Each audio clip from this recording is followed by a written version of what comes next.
लोग का जवानी बिरहा दादा राम कैलाश गाँव खड़ा हो कुर्तवा टुकवा पकड़ कैठे कहा बिरहा सुनने वाले मेरे दोस्त दास कहा था पेरा था जैसे खूंटा में बिना चारा के भैंस पेरा था वैसे दुल्ही अपने दुल्हा के याद में पेरा। दादा गाँव में मास्टर कैसे अरे का जानेंगे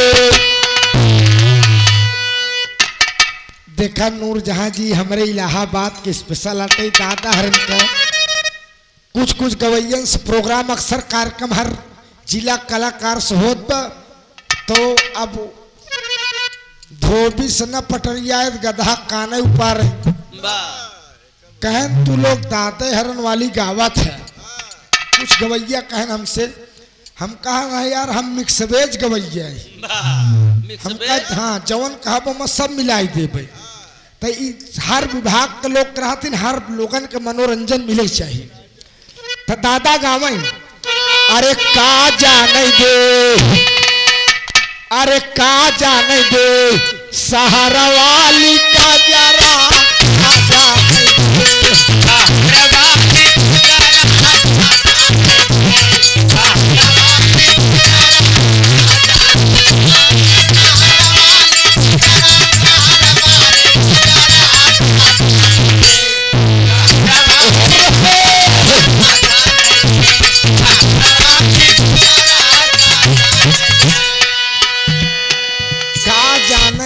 शहर वाली कजरा अरे यान के बलमुआ के पेड़ा मिठाई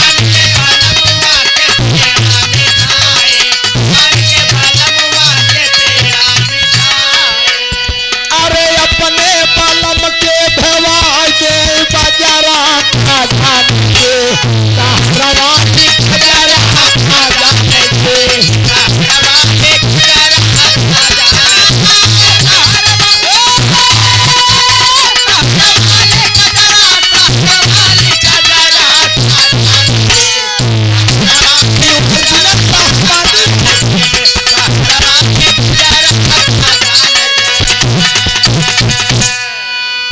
के बलमुआ का पेड़ा मिठाई अपन बेचारा दू शहर जोत के आए कहन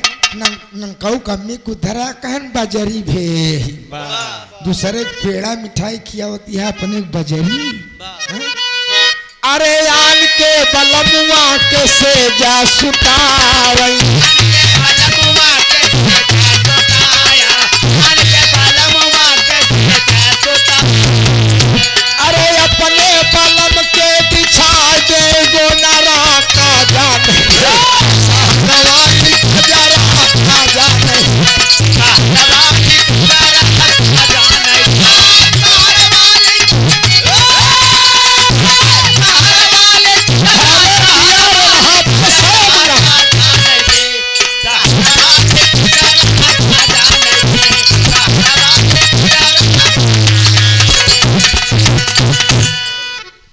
दादा गावत रहन मास्टर अब पंचोक तोहका का बताई जमाना गुजर गया अब शायरी गावे वाले गवैया धरती पर नहीं है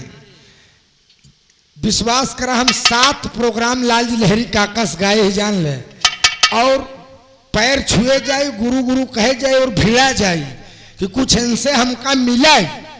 जैसे इनके रहे न रहे पे आगे हमका काम दे जब पहलवान से लड़बे सीनियर रहे तबे ताऊ सीखबे तो एक गाना लालजी लहरी काका गा रहे मार साहब का गायन कहना है अरे शायरी रोवत बा यूट्यूब वाले बढ़िया बिकाई अरे शायरी रोवत बा आज होत बा घुंघरू के झनकार शायरी रोवत बा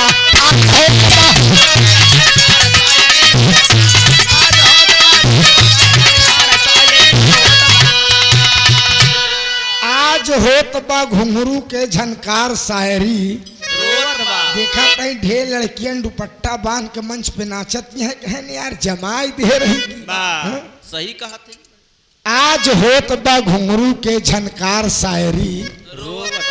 अरे के धरती पे तू लोट लोट के गीत गाया यही रहुआ।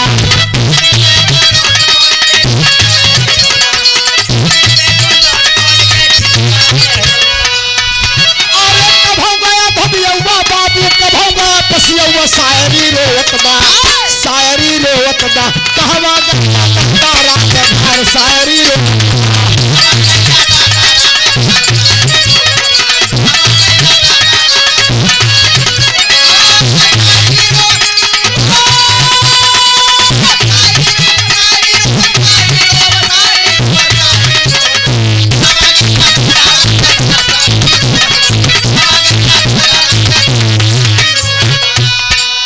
कहवा गैल्या दादा राम आधार शायरी। लहरी काका एक गाना हमसे गायन मास्टर साहब, हम कहा गुरुदेव कनो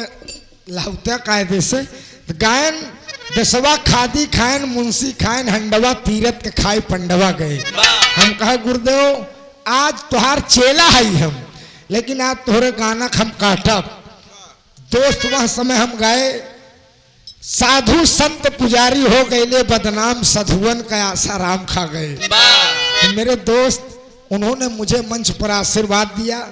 कहन जा आशीर्वाद हमारा है कि तोहका कुछ मिली। कि आप लोग का प्यार है मेरे दोस्त। कलाकार अच्छा नहीं होता, सुनने वाले अच्छे होते हैं। आप लोग चाह लें तो कलाकार को राई से पर्वत बना सकते हैं, और आप लोग चाह लें तो पर्वत से राई भी बना सकते हैं। आप सबके हाथों में है दोस्त। गवैया का सिंगार जनता अटे, जनता जेका चाह ले ओका बढ़िया गवैया बनाई दी। और